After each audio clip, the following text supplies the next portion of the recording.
one of the things that really kind of like scratches the itch for me with DJing is like I get to share music with people. And so I think if you want to get into DJing, I think genuinely you have to ask yourself, like, why do I want to do this? Yeah. Like, am I okay if I play a show and there's 3 people in a room? All right, Behind the Decks, we are back Friday night in Minneapolis, here with DJ Sheltron. Thank you so much for joining us. Thanks for having me. Yeah. Unless you had something better to do tonight. I got off work. Here we are. Yeah. I'm doing great. All right. How are y'all? We're good. We're enjoying summer, and I think we're going to get a heat wave next week. That's what I heard. I don't watch the weather, but that's what I heard. Yeah. So we'll see. Yeah. Where are you originally from? I'm from here. Grew up in St. Paul. Grew up in the Midway.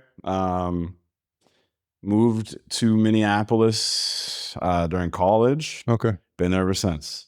So yeah, like we were talking about earlier, I first was in Uptown. Yeah. And then we moved from Uptown to South. Yeah. And we've just been over there ever since. So what was your childhood like in Minneapolis? I was in St. Paul. Okay. So I grew up in the Midway. So yeah, it was, I don't know. I think I had like a fairly normal setup. I don't know. I had crazy kind of like early years, but the Midway is cool. It's a cool area. Like I grew up in Eaglehart, so like the historical Rondo neighborhood. So if you have any like, you're not from here, so maybe you don't know this, but like St. Paul, when they built 94, essentially there was like one sort of main like black neighborhood that had like commerce and businesses and things that were all black owned. That was Rondo, and that's just like where they sent 94. Oh yeah. So if you're going east on 94 through, like from Minneapolis to, like downtown St. Paul, you'll drive through like that area basically when you pass like Lexington University and all that. Yeah, so that's where I grew up. Yeah, the history of like the redlining stuff and it is nasty. Like I saw a documentary on it and I was like, he just straight up like destroyed these people's neighborhoods, man. That's crazy. That's what you did in the 30s, I guess. Yeah. So yeah. So yeah, that's where I grew up, and then moving to Uptown felt like, honestly, like kind of same vibes, just in Minneapolis a little bit, you know, like an older area. When we were living there, that was like the mid 2000s, mid-aughts, right? So Rudolph's was still there. Just like a different setup. Yeah. And like not built up yet. They didn't have like the fancy big apartment buildings yet. So it was like pretty run down. But it was cool, like you had a wild first apartment building, like crazy stuff going on. But yeah, I feel like that's just like the experience, right? That's being 20 in a city. So when you were younger, I remember when I was like 15, 16, you start to get a feel for like, because it was freestyle days and stuff. So there'd be like clubs you can go, don't serve alcohol and stuff. But what was calling you probably in your teens? Like, was it parties? Was it music? Or what, because when you hit that teenage years, you got the urge to get out and do something. For sure. Yeah. Yeah. It's kind of funny. I didn't really grow up in a household where music was a big deal. I grew up with my grandparents and my cousin. She was a little bit older. So I would hear stuff from her. And I was kind of like, whatever random stuff like high schoolers were listening to, I'd catch it like a couple years early or whatever. Yeah. But yeah, my grandma was like not a music person objectively. She just like didn't really care. My grandpa, big jazz guy. Okay. Like growing up, he drove this black 78 Cadillac Brougham. Ooh. And it had the 8-track in it. So for any like young people that see this and they don't know what an 8-track is, think of it as a cassette, but just huge. And then you pop it in and it's still stuck out of the console a little bit. And he had this one like Motown greatest hits 8-track that I swear he played so much, like you would hear another song in the background, like whatever's on the other side of the tape, you would like kind of hear it. That's funny. So yeah, like that, he was really big into that, big into jazz, always listening to 88.5 KBE, I think there's still a station. And so yeah, like that was probably like the only real influence I had from like adults and stuff. So I was just kind of finding stuff. And I grew up in the time where like if you had cable, you had MTV. Yeah.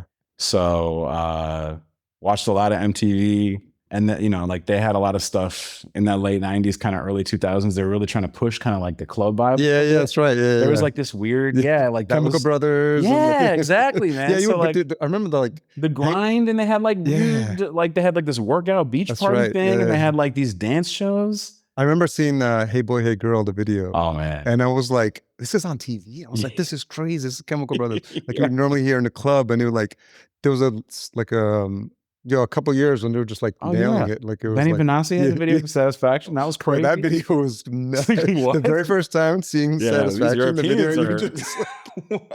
So yeah, man. Soft porn house or something. Man, and between that and BET After Dark, bro. Yeah, this man's Angel knows what's up. Yeah, man, that was a different time, dude. So yeah, I that was like, for me, I think that was probably how I got exposure to the sort of dance music stuff. Yeah, grew up playing video games. DDR popped off in like the early 2000s, and that was like a big exposure to like the sort of like J-pop, speed house. Weird stuff like that I had never really heard before. Yeah. And I got into that, and then that kind of got me into like trance for real. Okay. I was like big into Tiesto back in like the early 2000s. Okay. So like I remember seeing DJ Tiesto. This is crazy. I tell the story too much. Upstairs at what is now Cowboy Jack's, but what was at the time Club Quest. Oh wow. And so uptown? Yeah, no, this was in downtown. Oh, so downtown. Okay. Where Cowboy Jack's is downtown on that corner of the streets. I'm terrible at directions, so you're not gonna get that out of me. Upstairs, they called it the Ascot Room, like 150 people. No lights, right? No screens, just like literally a table with a cloth on it, two 1200s. Man was just pulling records out, you know. It was just like crazy, you know. And then, a year later, he's DJing the opening ceremonies at the Olympics in Athens. And it's like, oh yeah, okay. So like everywhere else, this stuff is huge. But here, those shows, like nobody was going to this stuff, man. So that was really cool to me. Like it felt like I had found something that was like different and people didn't know about it. And like I kind of got shit for going to this stuff. Like, you know, people are like, oh, you're just out with glow sticks. It's like, I mean, kind of, and like, no, not really, you know, like. So yeah, I think that was sort of how I'd like started. They're like, have you seen my glow stick game? Yeah, get these shoelaces, man. Come on. So yeah. And so were you doing it like with other friends? And then when were you, obviously Tiesto, but when did you start paying attention to the DJs?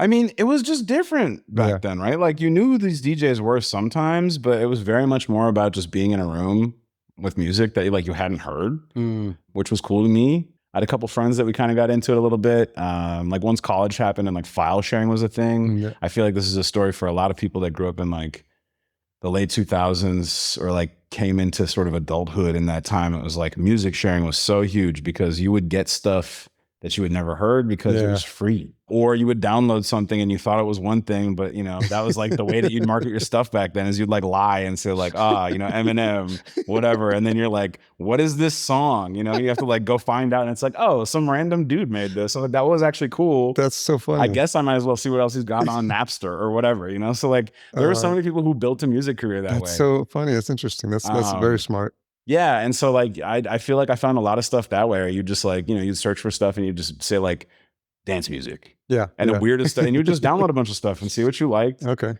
One of my friends went to the U and they had DC++, which was, I think the U campus for some reason felt like this was a good idea to like help students like, you know, if you needed to share like a paper to somebody, you could just do it. Okay. But it was just everybody opened their hard drives up and just shared all their stuff. So it was like, you know, we were getting stuff from, I assume, like kids from the UK. Like I was getting these like Ministry of Sound records. You know, like those old annual compilations and stuff. Those are so good. Yeah. So like that was how I found out about a lot of stuff that was going on over there. It was just fun. It was like, you know, the internet was, I'm not going to say new. I'm not going to act like I'm like 87 years old, but like file sharing was for sure new. This was really the first time you had like good internet where you could actually move like a video or some sound. Yeah, for sure. A decent clip. And so, it just felt like all of a sudden, all this stuff that I had no access to or didn't know about was just kind of like appearing. So I think I learned a lot about just different genres of music, different artists. Stuff like that way. And then when did you get the bug to start kind of just moving from connoisseur to being actually like playing? Yeah, man. I'm not going to say I played any instruments growing up. I played piano for a little bit. I took some guitar lessons, quit that pretty quick. But I mean, growing up, you know, as a fan of like rap music, hip hop, obviously like DJ culture, breaking, all that stuff. I wrote graffiti for a little bit. So I was like into that space. And so I always thought like turntablism, scratching, all that stuff was really cool. So I always like low key wanted to get turntables. Like I'd go to Guitar Center and like, you know, make noises until somebody told me to stop doing it. But I was in college and like a kid a few dorms down bought some DJ gear and then he just like hated it. And I was like, man, I'll give you like $100. Oh. And he was like, yeah, whatever, dude, get this out of my dorm. So I bought like 2 turntables and just like a awful, like super bleedy mixer. And I just like would go to Cheapo and buy records and then like learned to DJ. Wow. Yeah. And then just like, it's always been a hobby. It's always been something I've enjoyed doing. And yeah.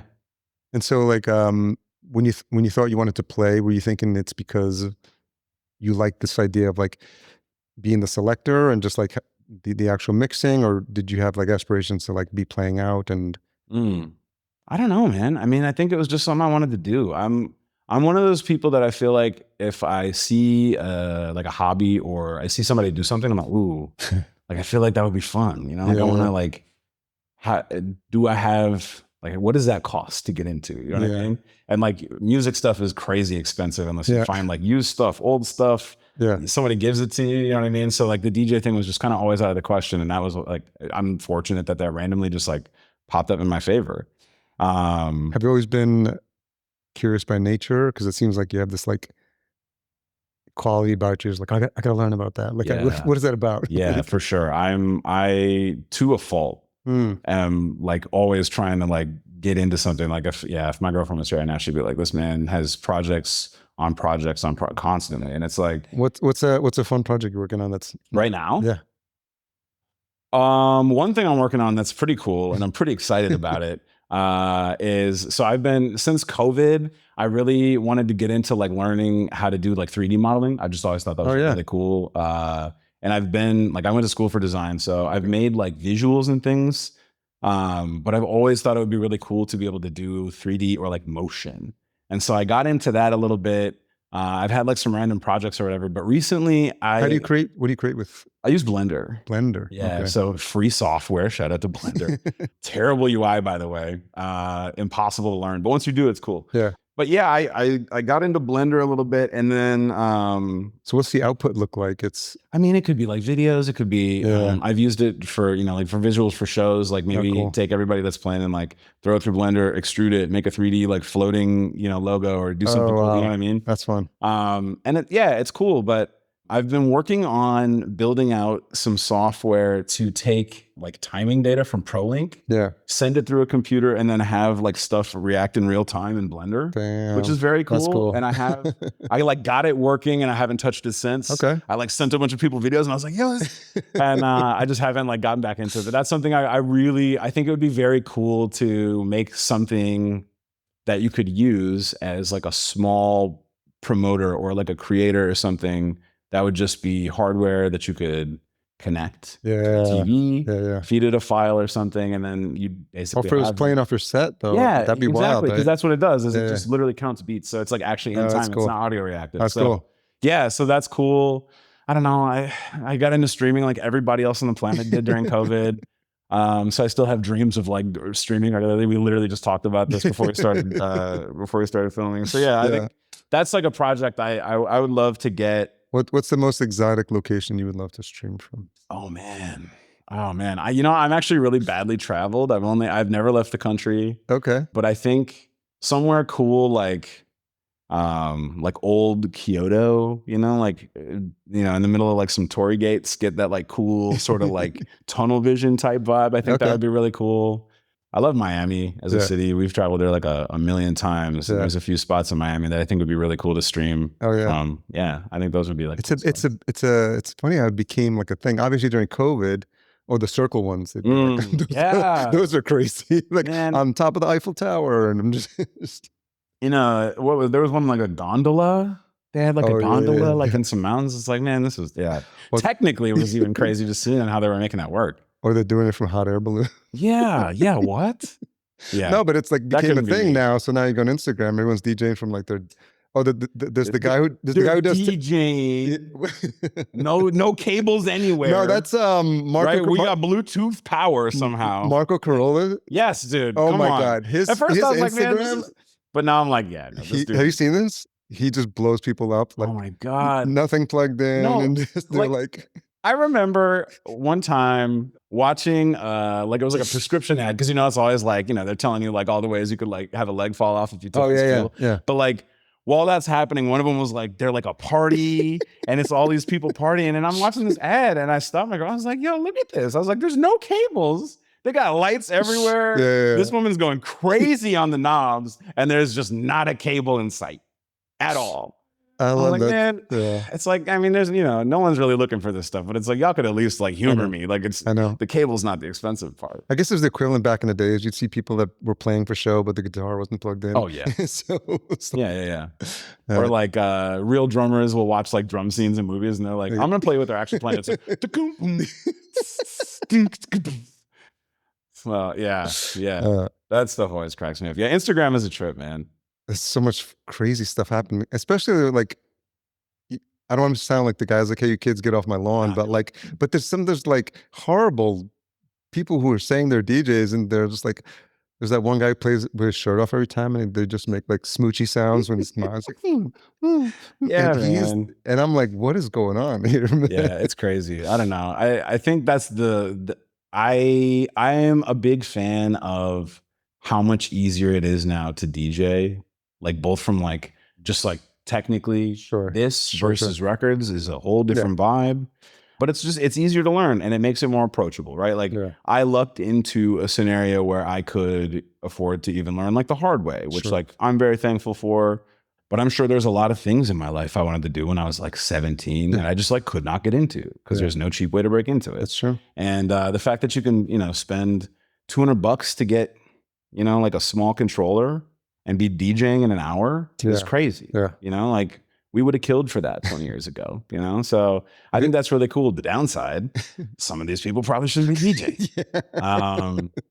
It's like, I think the core functionality of like wanting to DJ to show people music is not really in the way that a lot of people think about it. Like they just want to like get on stage and like play a song that everyone's heard 900 times this month and like jump around to it, which is fine. But like you can do that on the dance floor also and not have to spend money. So I don't know. That's not to get on the get off my lawn vibe. That's I'm not cool. that guy. I know like every other genre or movement, it's going to have its like ups and downs and like, I don't know if you ever heard the story, but in the late 70s, there was like a blackout in the Bronx and that there was like a lot of looting, but also a lot of like people took home turntables. And so that was kind of like kicked off, like to your point, like they couldn't really afford it, but like however it happened, like everyone had like these AV systems and they had the turntables, and so everybody was like learning.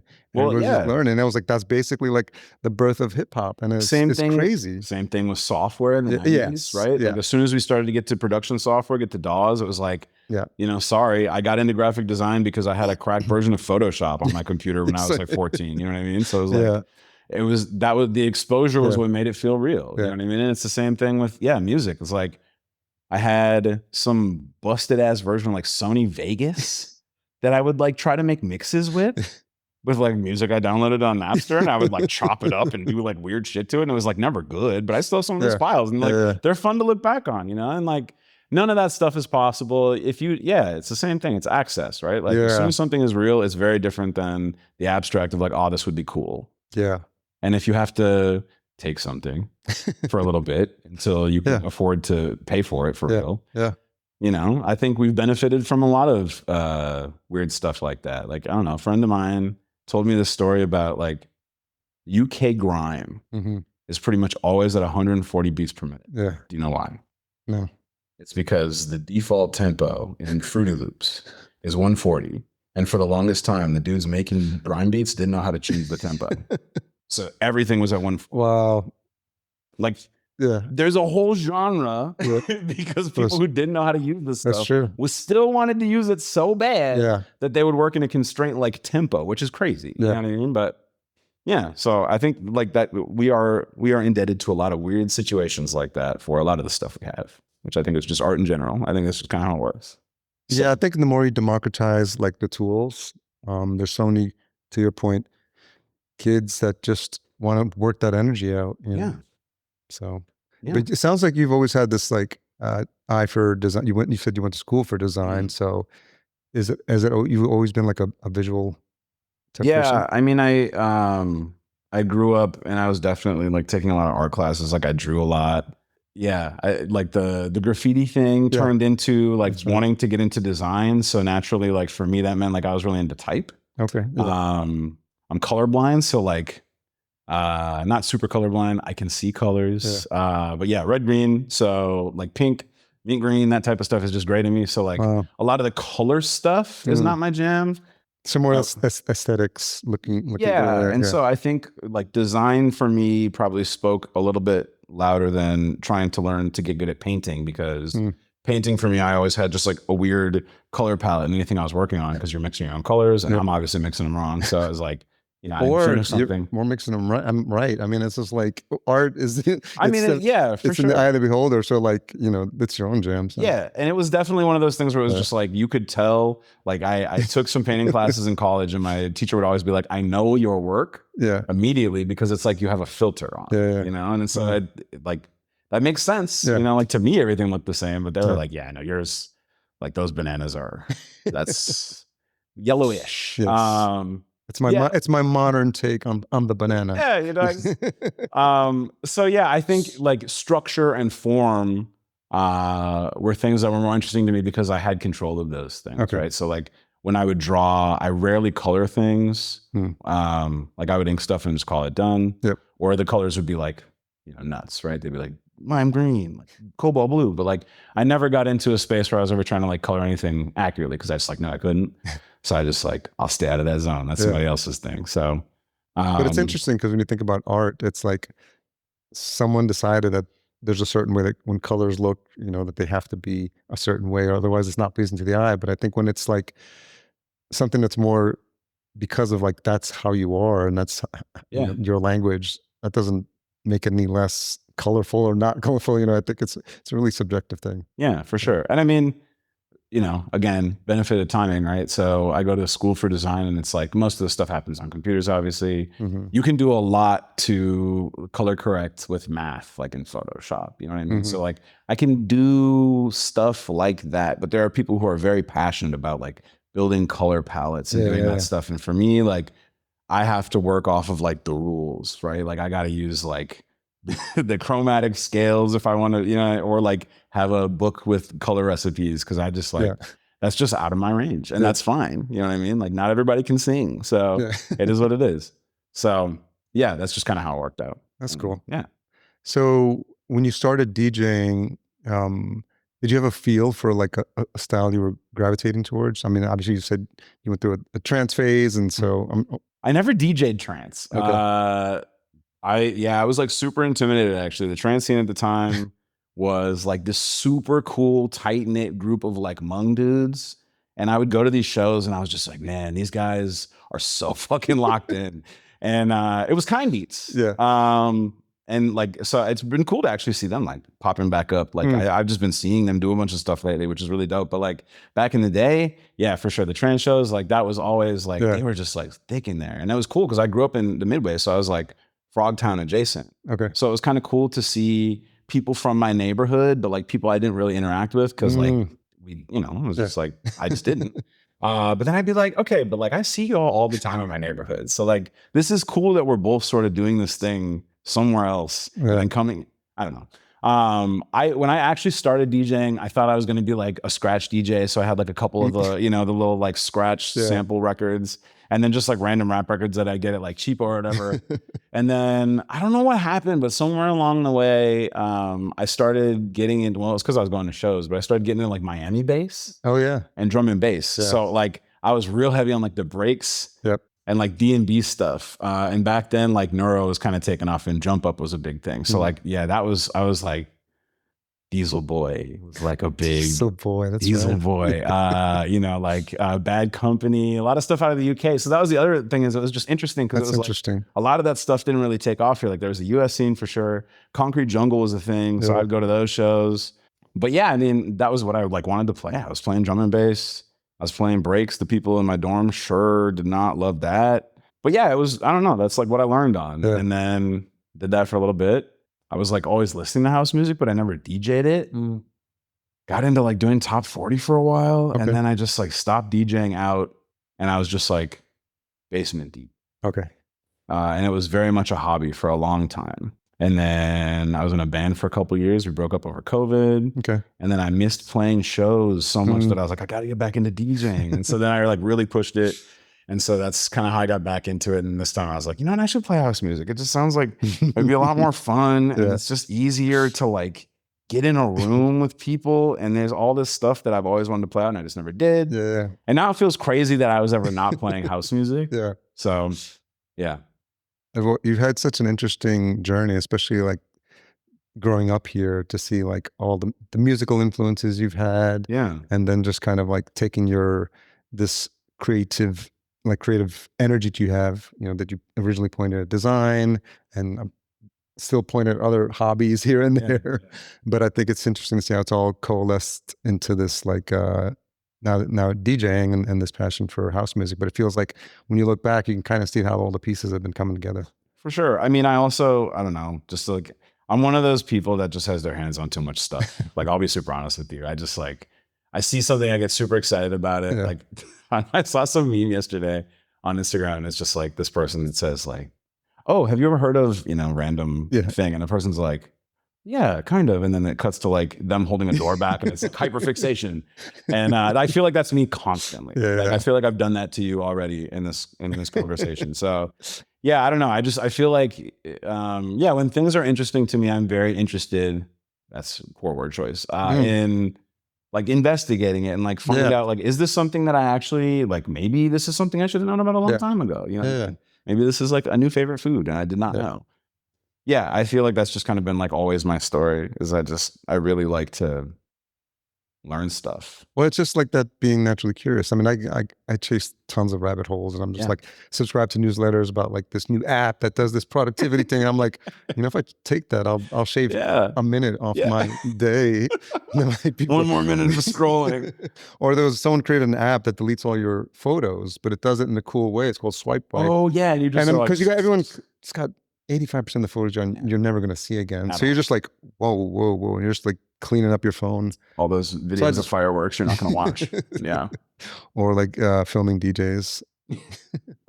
Yeah, that's the other thing too that's so crazy, man, is like coming from a time where, you know, like it was so sick if you had a phone that had like an LED on it.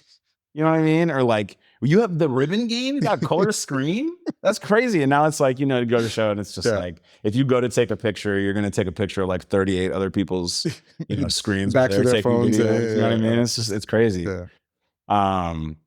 But you know, people experience things their own way. So it is what it is. It's whatever. But so with that experience of just like everything you've shared, one of the ways we like to close up is any thoughts you have or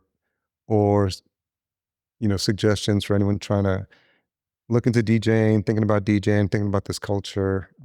Maybe if I had known then what I know now kind of vibe. Yeah. I mean, I think it's a significantly different time to start doing that. Like I already said, I think it's just, we're in a new phase of what this looks like. I think there are a lot of people who are really sour about the Marco Corolla type vibes. You know what I mean? But I think for all of those like hyper delusional weirdos that decided that DJing is the thing they're going to do for the next like, you know, 4 months or whatever, it's like there are people who are genuinely really interested in this, you know? And like, I just think anybody who really enjoys music should try to do some sort of creative outlet involving music. And if that's DJing because it's accessible right now, I think that's great. Like, you don't want me singing. I can't play any instruments. So like for me, I like to share things because I like to learn things. And so I think one of the things that really kind of like scratches the itch for me with DJing is like I get to share music with people.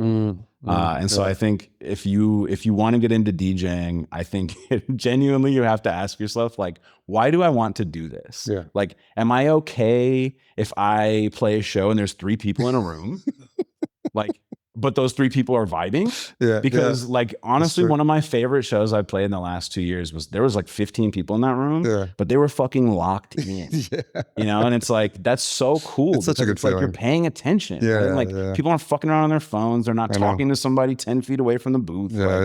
Why are you here? You know what I mean? And so I think it's very much the same vibe as like, why are you going to shows in the first place? Like, I remember Spin is not a thing anymore. I don't even know what's there anymore, but I saw Benny Benassi at Spin. Wow. This was like 2006, maybe 2007. And it was like the first time I ever went to a show where there was a DJ I was excited to see. And in that room, there were also like tables.